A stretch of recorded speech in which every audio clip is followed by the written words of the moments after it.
Hey there, folks. How you doing, friends? Hope you're having a great day.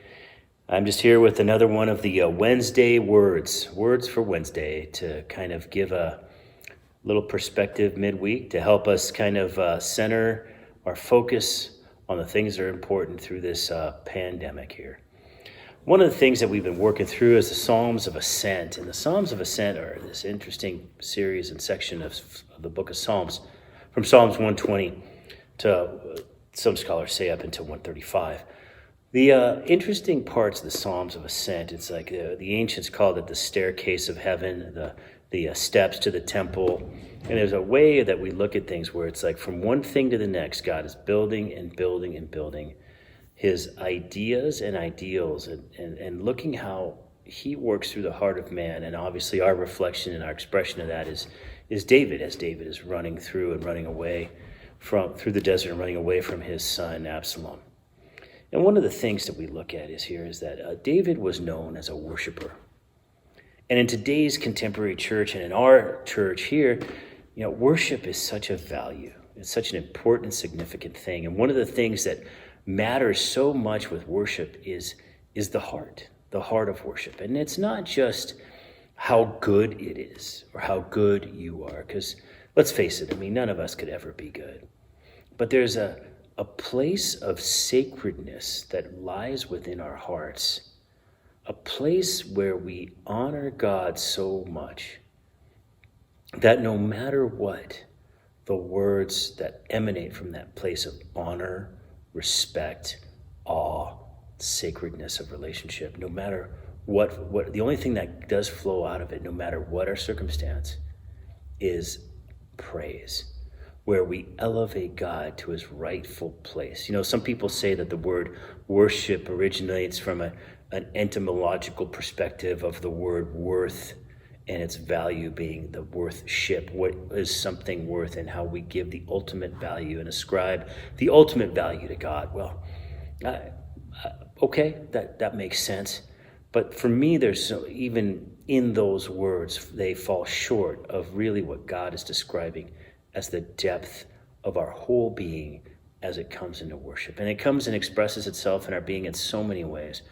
But in today's kind of situation with our coronavirus pandemic and the stay-at-home orders and stuff like that, there's a lot more of a self-reflection, of a self-analysis and a self-awareness that we're really more in tune with than I think we've been in a long time.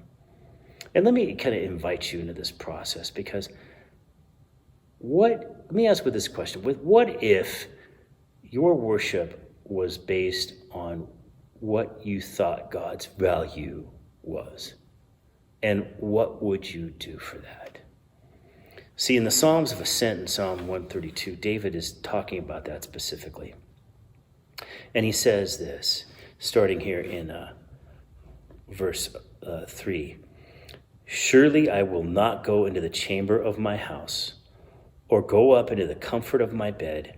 I will not give sleep to my eyes, or slumber to my eyelids, until I find a place for the Lord, a dwelling place for the mighty God of Jacob. Behold, we heard of it in Ephrathah. We found it in the fields of the woods. Let us go into his tabernacle. Let us worship at his footstool. Arise, O Lord, to your resting place. You and the ark of your strength. Let your priests be clothed with righteousness, and let your saints shout for joy. Wow, there's an expression of that sacred place that worship comes from when you read these words coming and spilling out of David's heart. His one desire is to have a place for worship to happen. The tabernacle, the temple, is what he's specifically referring to. And throughout David's life, he's asking God if he can build God the temple that God deserves, that would honor God. So in a sense, in our vernacular today, it's like he's putting his money where his mouth is. He's acting on his desire. He's not just saying, I want to worship God. He's physically willing to throw his money, his talent, his ability, his leadership, his reputation into doing that. So from what we gather in this statement, in this simple passage, is worship isn't just a song. It's an expression of our being. Because in what David is saying is baked in a thought and a theme of I am willing to sacrifice for the greater good of glorifying God and bringing honor to his name.